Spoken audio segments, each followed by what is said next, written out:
have high maintenance pets. They like a lot of attention. They like to dress up a bit on Friday night, go out, maybe borrow the car. That kind of a cat or dog is probably the kind of cat or dog who would like a pet door of their own. They can come and go as they please, and they don't have to get you up out of bed to do it in the middle of the night. Now, pet doors are a great thing. Not only are there a million kinds of pet doors, but you can even get them with an electromagnetic catch on them.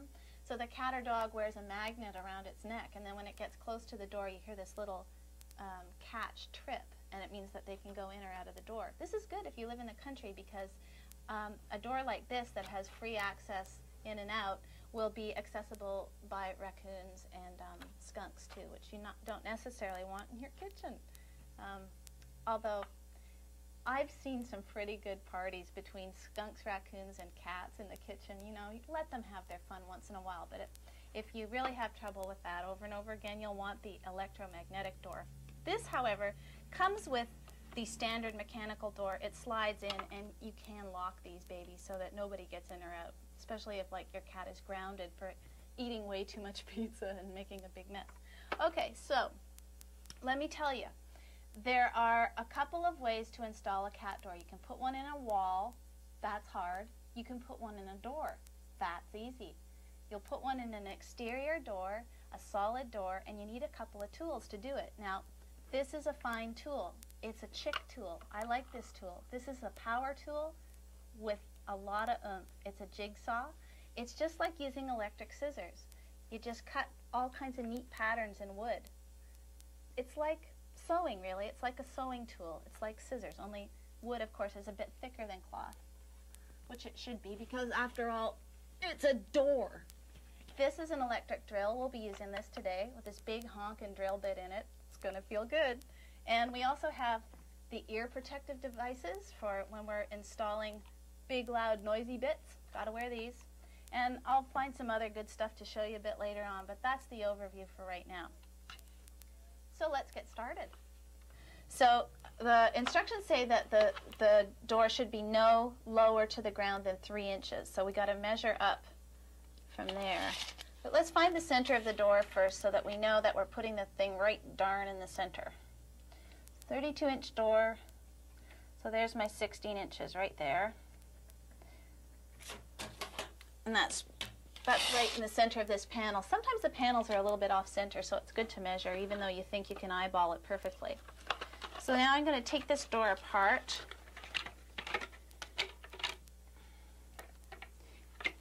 And take out the center section.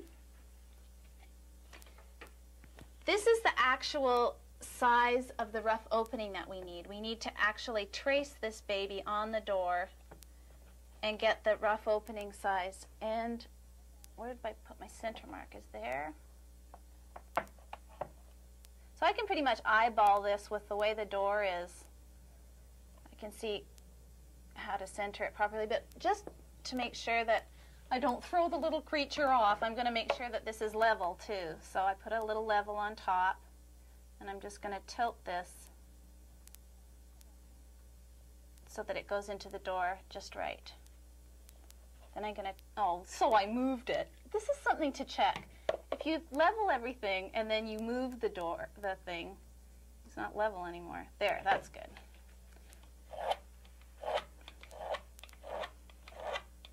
Okay, I have to go over this a few times with my pencil because it's a really dark door. I keep moving it, but not too serious. It gets tricky on the bottom.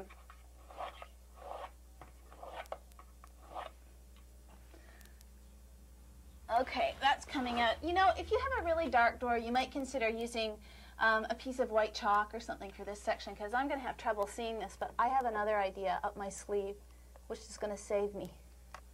Now, I have this blue painter's tape. I'm going to use this tape to mark the traced lines more clearly so that when I get to work with my jigsaw, I'm not panicking because I can't see the line.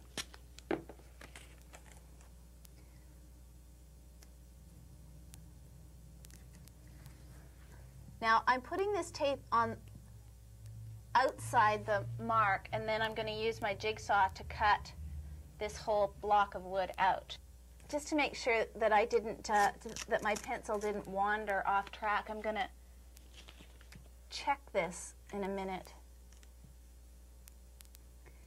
with that piece of plastic that's going to be the tracing line, and just make sure that I got it right. Okay. All right, that's good. Now, one other thing I'm going to do before I start is take some more of this blue tape and tape the bottom plate on my jigsaw so that it doesn't scratch up the paint. And that is kind of like putting skis on your jigsaw. It just gives the bottom plate a little bit of less friction so that it can slide along. When you're going to use a jigsaw, you need a pilot hole to get the blade started. See, this blade has to, you can't just start in the wood, the thing will bonk all over the place. So you actually have to get your drill out and put a hole in each corner so that you have a place to insert the blade before you start the run across each edge. So I'm just going to put a hole in each corner before we start. And putting the drill into forward is a good idea.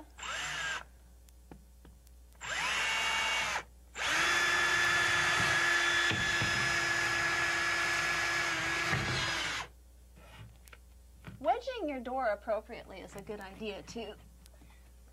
Possibly a hammer tack. That's better. Okay, so my goodness, this is awkward. It's important to maintain good posture at all times, except when working on doors close to the floor. You see? Oh, I tell you, this is just part of the trial and more of the error of home repair. Before I use my jigsaw, I'm going to put on my protective ear gear and also these guys, because the sawdust can really fly.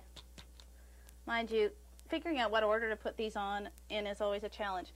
I'm using a piece of old carpet on the floor here, speaking of sawdust, to catch what's falling out. It's also easier on me because I'd otherwise be sitting on concrete. It's not my favorite thing. Okay, so I put the saw blade into the door here. Now I'm going to turn the jigsaw on and watch closely to make sure that you follow this technique because it's a bit tricky.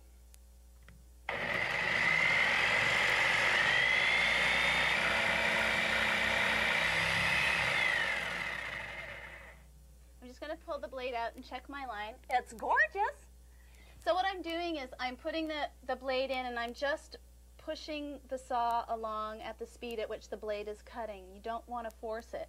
You want to make sure that the bottom plate stays flush with the door so that you're not twisting the blade, which is what causes you to break it.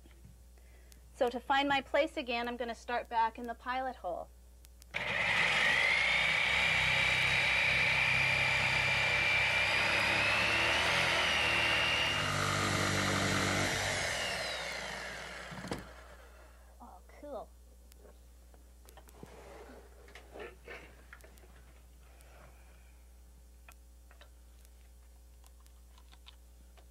All right, with any luck, this will just pop out. Very nice. Does that give you a good feeling? It gives me one. Let's check to see if this is going to fit in or not. Looks darn good. Uh-oh, but look what we have here. These are the screw, I don't know what you'd call them. This is how the whole thing fits together with these screw pieces. So these have to fit in to these. So we need to cut out a place for them in the door. So I'm just going to trace around them now that we've got our rough opening. Then we do some really fancy jigsaw work.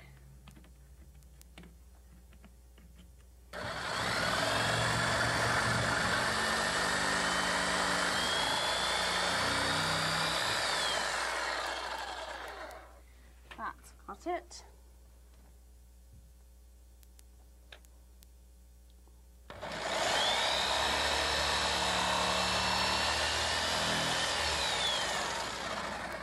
Now I've got my angle change again.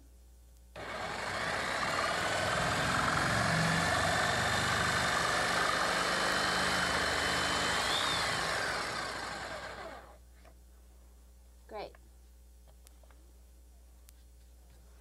Okay, now this is the fun part with a jigsaw. You can use it to go back and forth and kind of saw out the opening that you're trying to create. So I'm going to start in the middle.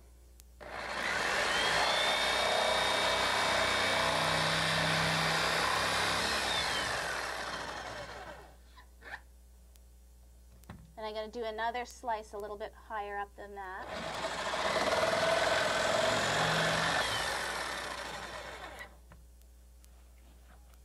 First of all, the diagonal method I'm going to show you is where I'm going to make a slice here, get rid of all of this stuff. Then I'm going to make a slice this way and get rid of all of this stuff. So we'll end up with a nice clean cut.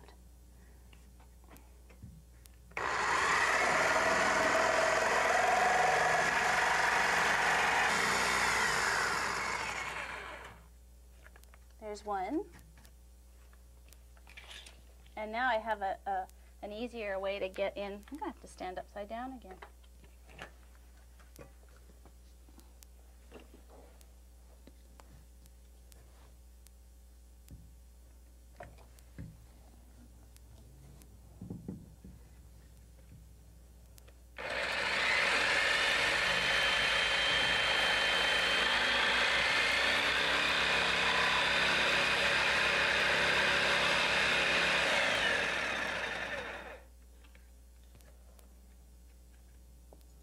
Okay, that's good. I think that'll work for us. Now on this bottom section, I'm going to try a different technique, which is using a chisel and a hammer to get rid of the extra wood here. And my hammer went away. There it is. So there are two sides of a wood chisel. There's the flat side and the beveled side. To have the most control, you put the flat side against the outside edge of your cut. Otherwise, with the beveled edge, you can see it's liable to go squirting one way or the other. If you put the flat side on the back of the cut, then it ensures a nice straight cut.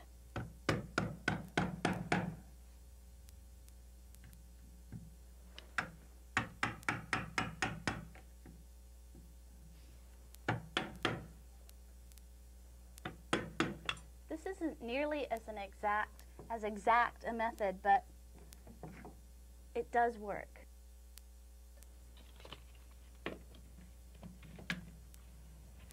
Almost.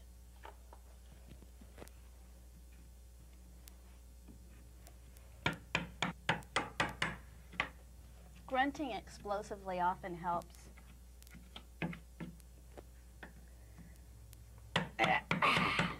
There we go. See that? The wood cooperates. It's amazing. Okay, let's see.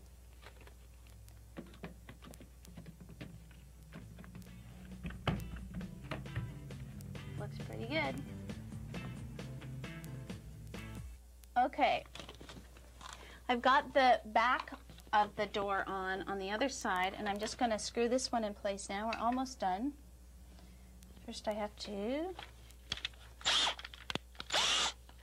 This is a keyless chuck. You know how on most drills you have to use this little key to tighten up the gears so that you can remove the bits?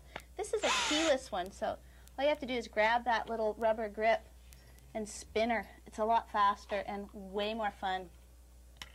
So, see? Perfect. All right, so I'm going to screw these screws into the places that they're showing.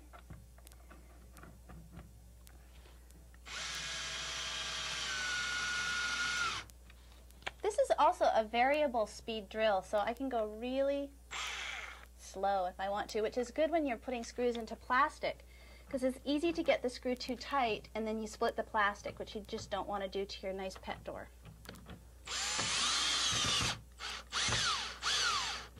Besides, the cat would complain, and we all know what that's like.